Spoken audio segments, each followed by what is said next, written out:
The next Xbox will be very premium, very high-end, according to Xbox President Sarah Bond. We may be looking at a console that costs $1,000 or more. We'll dig into that on Next Gen Console Watch, coming up after these messages.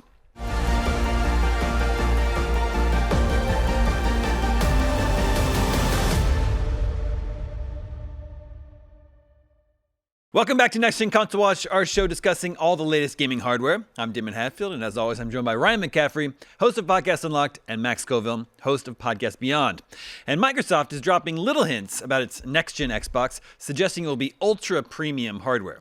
Microsoft has promised next-level performance, cutting-edge graphics, breakthrough gameplay, and unmatched compatibility, and said everything it's working on will be fully compatible with users' existing Xbox game library. But how much will it cost, and just how powerful will it be? In an interview with Mashable, Xbox President Sarah Bond talked in vague terms about what Microsoft is going for with its next-gen console, but did suggest it'll be a premium hybrid PC and console. So Bond said, the next-gen console is going to be a very premium, very high-end, curated experience. You're starting to see some of the thinking we have in this handheld, but I don't want to give it all away. That's a reference to the recently released ROG Xbox Ally X handheld, which costs $1,000. So, Ryan, how do you interpret very premium, very high-end? These executives choose their words very carefully because they know that people are paying attention. And the fact that she chose the word very as another adjective to throw onto premium there just makes the dollar sign amount go up. That's more money. Yeah, it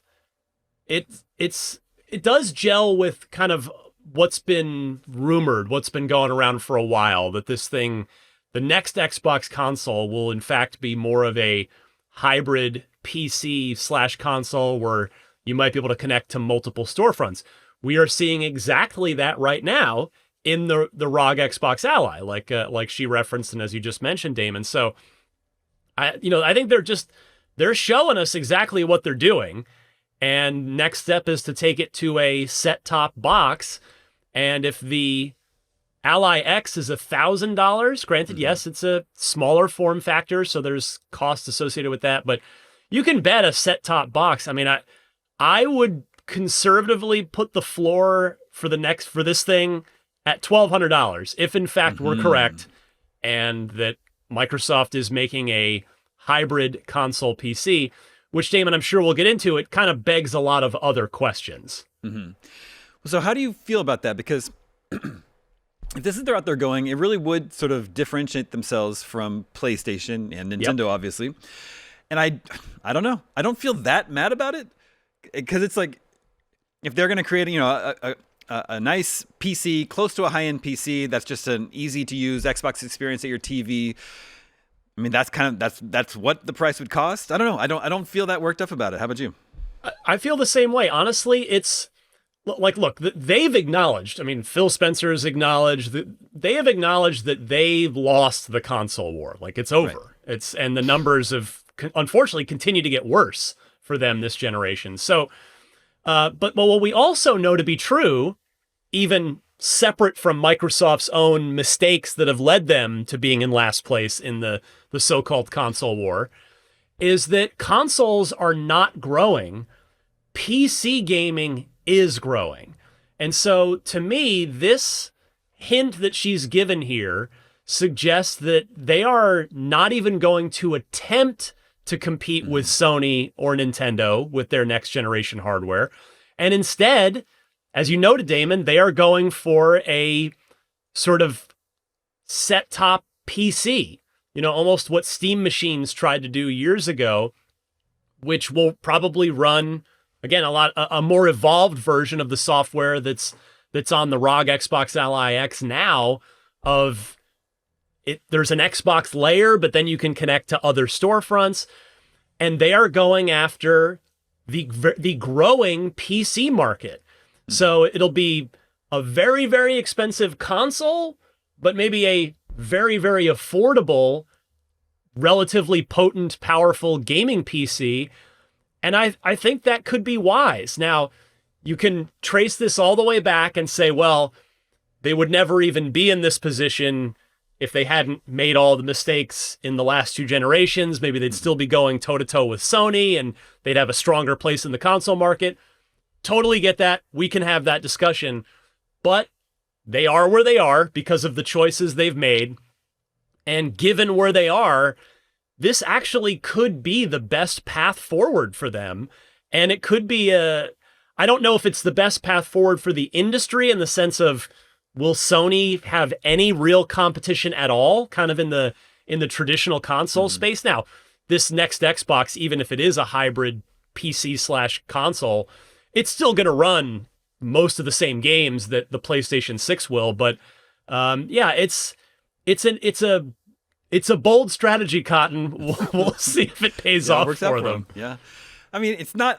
I joked earlier today when we were talking about the show that they want to be the new Neo Geo, but it's not that different actually. In the 90s, the Neo Geo was the ultra premium console. It provided the exact arcade experience at home. I think it was like $700, and the games were $100 or $200 each. Yep. But like, we gamers weren't mad about that. We dreamed of being able to afford a Neo Geo and having the best experience possible. Max, rumors about the PlayStation 6 suggest something completely different.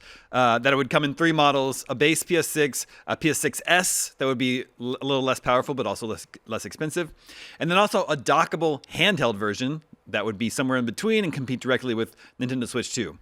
Completely different from what we're sort of hearing Microsoft would plan. What do you make of all this?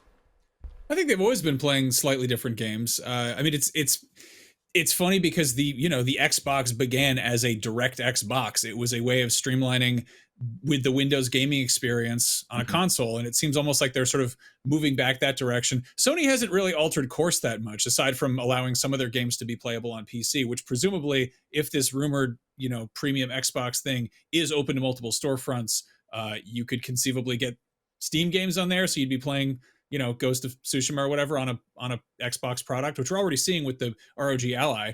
I guess I'm curious, where would it fall if this Xbox thing is sort of a hybrid PC Xbox experience?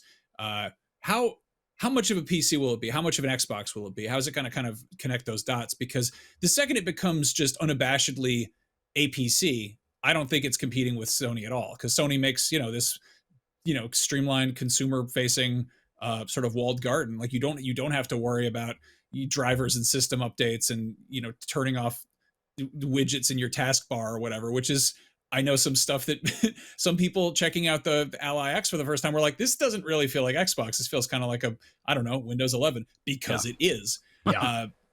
And I mean, that's all very well and good. Like, I think there's ups and downs to both of these approaches. I don't know. It's interesting because like Sony and Nintendo are playing very different games, but obviously Sony, if they start putting out a hybrid console that is competing with the Switch, that is some amount of competition there, even if they're kind of trying to appeal to entirely different markets. Daemon, to your point about the Neo Geo, yes, I think that there is room for premium stuff in this market. There is the possibility of having, very high end stuff. The key difference between, what maybe didn't work out so hot for the Neo Geo in the 90s and what companies are capable of doing now is they can get a better sense of exactly how many units they need to manufacture. Yeah. I know that, companies will get some flack if they put up like, crowdfunding, campaigns. People are like, why do you need to make a Kickstarter? And it's like, no, really, they need to figure out exactly how many of these things they need to make, so they're not losing money by them sitting on store shelves. I mean, that's pretty much how Valve handled the Steam Deck. They took pre-orders, they figured out exactly how many people are going to give them exactly how much money to make these things. And that way it's not, it's not this kind of throwing spaghetti at the wall and seeing what sticks. And I could very easily see Xbox take a similar approach where they're like, hey, you want to get this thing? Here's how much it costs. Here's where you can sign up. I mean, that's kind of what happened with the ROG Ally, Yeah. Also, we've done it, ladies and gentlemen. After 5 years of the show, we got a Neo Geo commercial on Next Gen Console Watch. So, and there was much rejoicing. Ryan, is there any chance, are the Asus ROG Xbox Ally X it's out, apparently, doing well according to Xbox. Any chance Microsoft takes the same approach with the next Xbox as it does with the Ally X, meaning let a third party make it while Xbox provides the software? No, not yet. I mean, that they shot that down pretty hard recently, saying that in no uncertain terms they'll be making their own hardware developed internally. They've got this long-term partnership with AMD. So, might someone besides Microsoft make the next generation handheld, whether that's just Asus again with a successor to the ROG Ally X, entirely possible. But yeah, I think as far as the home machine itself, that is going to be a Microsoft designed and Microsoft built product. Gotcha. Well, amidst all these price increases for Xbox, they've increased the price of Series X and S twice this year. They just increased the price of Game Pass Ultimate. Now it's sounding like their next console will be much more expensive. Sony has just knocked $125 off the PS5 on a limited time deal, I think running through Halloween. So yeah, you can get $125 off the PS5 digital or the slim version right now. So that's a great deal. I mean, if anyone out there has been on the fence about a PS5, now is the time. Max, what's going on with this? It's not even Black Friday. Right? I love to do all my Christmas shopping before Halloween. Totally normal way to do that. Yeah, this is odd. It also, in traditional Sony fashion, hasn't been properly communicated much. Right. So yeah. It would be cool if this was a more permanent price cut, if they did that, because it would remind me of, not to be too nostalgic, but of previous console generations where, games consoles got less expensive over time. But yeah, I mean, remains to be seen if, at the very least, the upside to them really raising the price so much on a permanent level is that they look like such a good guy when they do, like, hey, we're having a crazy sale. This is great. And it's, cool. It's a good harbinger for actual Black Friday too. If they're doing this kind of sale now, it means there's probably a good chance they're going to do something as good or better come Black Friday. Yeah, viewers, listeners, if you've been wanting a PS5, right now is the time to buy direct from PlayStation. I think there's just a special code you have to input at checkout. Just do a little search for that. Okay, we've got a new poll to vote on for next episode. What's the scariest video game horror franchise? Next episode will be going live on Halloween, so that'll be good to discuss them. Resident Evil, Silent Hill, Five Nights at Freddy's, Dark Pictures Anthology, Dead Space. Make sure to vote at IGN. At IGN.com the day this episode goes live. We'll share the results with you next episode, just like we can with last week's episode. What's your most anticipated November 2025 game? And beating Call of Duty Black Ops 7 is Terminator 2D. No Fate, the new sort of run and gun Contra-style Terminator game that has great pixel art. So great job, everybody. Very proud of you. Very proud of you, IGN users. I don't disagree with this, but I just think it's kind of wild. We spent all this time on the show talking about like the most high-powered consoles possible, and the thing that people want is a game that looks like it came out 30 years ago. Yeah, I mean, I'm all for it. Terminator. I hope the developer's up to the task because I don't think they've made anything that's very well known. They've made some sort of retro-looking pixel art games in the past, but nothing that we really talk about. So there's a lot of eyes on Terminator 2D. Hope they're up to the task for that one. That was followed by Call of Duty Black Ops 7, then Kirby Air Ride, Stalker 2 for PS5, Deadpool VR, and then Lumines Arise. Too bad for that, but I do like Lumines. I'll definitely play that one.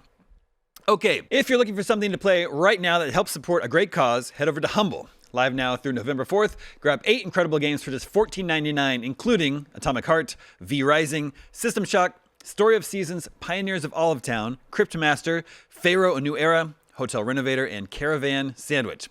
Every purchase supports the Whale and Dolphin Conservation, the leading global charity dedicated to protecting whales and dolphins through research, rescue, and advocacy.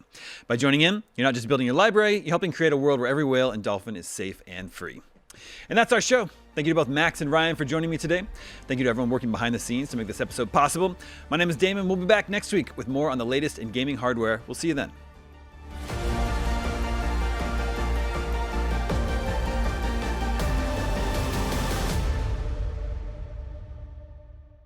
This episode of Next Gen Console Watch was produced by myself, Damon Hadfield, and Jobert Atienza. Technical direction is by Jobert Atienza, with technical production by Marian Franzen and Amir Rakib.